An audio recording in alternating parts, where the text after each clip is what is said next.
मैं बस में बैठकर अलीगढ़ से दिल्ली जा रहा था। बस में काफ़ी भीड़ थी।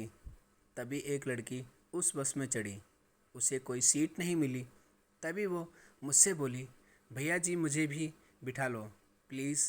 मैंने कहा ठीक है बैठ जाओ, और वो मेरी ही सीट पर बैठ गई। वो बार बार खिड़की से पीछे की ओर देख रही थी। तभी मैंने पूछा, क्या हुआ, सब ठीक है? वो बोली, हाँ सब ठीक है। तभी वो बैग से एक नया फ़ोन निकालती है और एक नया सिम कार्ड भी। लड़की ने जैसे ही सिम कार्ड फ़ोन में डाला, वो फ़ोन करने लगी। अफसोस फ़ोन वेरिफिकेशन मांगने लगा। वो बहुत परेशान होती जा रही थी। मैंने कहा, क्या हुआ, आपको कहीं फ़ोन करना हो तो मेरे फ़ोन से कर सकते हो। वो बोली, दीजिए। मैंने फ़ोन दे दिया। उसने एक नंबर मिलाया और बोली, मैं घर से निकल गई हूँ, तुम तैयार रहना, और फ़ोन कट कर दिया। मैंने फिर पूछा, क्या हुआ, कोई परेशानी है क्या? वो बोली, मैं घर छोड़कर भाग आई हूँ और अब घर वालों से हमेशा के लिए दूर जा रही हूँ। आज मानो जेल से आज़ाद हो गई हूँ। मैं अब सब समझ गया था कि भागकर शादी करने जा रही है। तभी उसने मुझसे पूछा, आपकी शादी हो गई? मैंने कहा हाँ।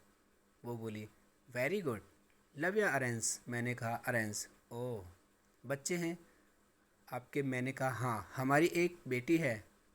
इतना ही कहते मेरी आंखों में आंसू आ गए। वो बोली, क्या हुआ, आप रो क्यों रहे हो? मैंने कहा, मेरी बेटी महज 5 साल की है और वो पिछले 1 महीने से लापता है।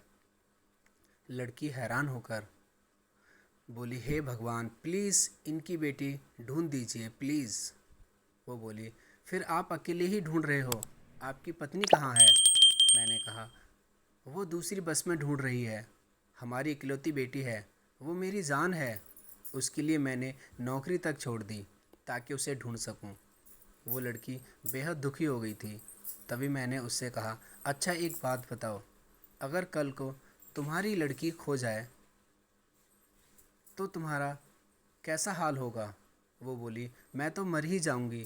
मैं अपने बच्चे के बगैर एक पल भी नहीं रह सकती। मैंने कहा, मेरी बीवी और मेरा भी यही हाल है, और उनके साथ साथ एक और परिवार का। वो बोली, किसका? मैंने कहा, तुम्हारे परिवार का। इतना सुनते ही मानो उसकी दुनिया ही हिल गई हो। वो खामोश हो गई, आंखों में आंसू भर लाई। मैंने कहा, क्या हुआ, रो क्यों रही हो? वो बोली, शायद मेरे माँ बाप का भी यही हाल हो जो आपका है। अब उसे कुछ समझ नहीं आ रहा था। उधर वो लड़का उसका इंतज़ार कर रहा था जिसके साथ भागना था। मैंने कहा, जब लड़का लड़की को भगा कर लाता है तो समाज उसे ना समझकर माफ़ कर देता है, और दोस्तों में उसकी इज्जत और भी बढ़ जाती है। लेकिन जब लड़की ऐसा करती है तो पूरे समाज में उसके परिवार की इज्जत मिट्टी में मिल जाती है और बदनामी उम्र भर साथ चलती रहती है। लोग समय समय पर ताना मारते हैं, तू ऐसी ना होती तो घर से भाग के शादी ना करती। जो अपने माँ बाप की ना हुई वो किसी और की क्या होगी?